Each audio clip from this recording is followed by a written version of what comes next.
Өвлийн хахир хүтэн эхлэхээс өмнө буюу 10 дугаар сард эцэг эх цэн тог руу дэгдээхэн хамт өмнө зүгийг зорхоор бэлтгэл базаав.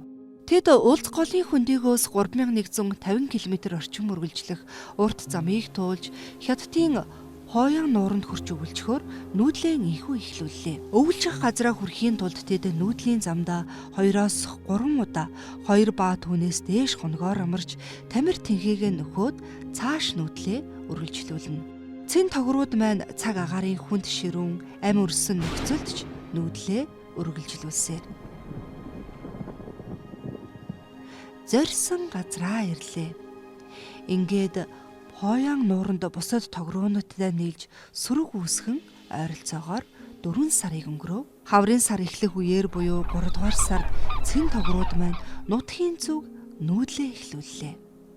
Ингэхдээ тэд 5 хоног орчим нүүдлээд замдаа өвөр Монголын Луван гол орчимд 20 орчим хоног саатаж амарлаа. Дэгдээхээ маань одоо залуу насанд хүрчээ. Эцэг их тогруу нь үр зулцгаа үржлийн насанд хүрээгүй бусад залуу тогроонуудтай ижисүүлж үлдээгээд өөрсдөө цааш үржлийн нутгийн зөв нүүдлэг. Ийхүү үлдээх нь байгалийн шалгарлын нэгэн хэсэг бөгөөд үр зулцгаа биедан амьдрах чадвар эзэмших, цааш нүүдлэх хэрч хүчээ нөхөх, үржлийн хосоо олох зэрэг боломжийг олгож буй хэлбэр юм.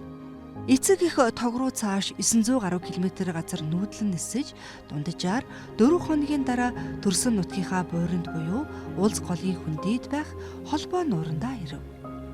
Харин үлдэж хоцорсон залуу тогруу маань 30 гаруй хоногийн дараа буюу 4 сарын дунд үеэс нүүдлээ үргэлжлүүлсээр өсөж төрсөн нутагтаа ирж ижил олон сүрэг эцэг их тогруудтайгаа нэгтлээ.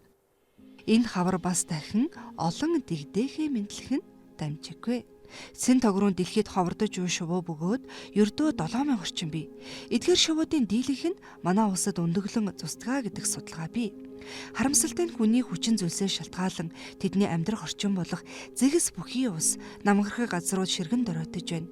Иймд цэн тогрууны үржлийн газарт хүм малын зүгээс учруулах сөрөг нөлөөг бууруулцгаая.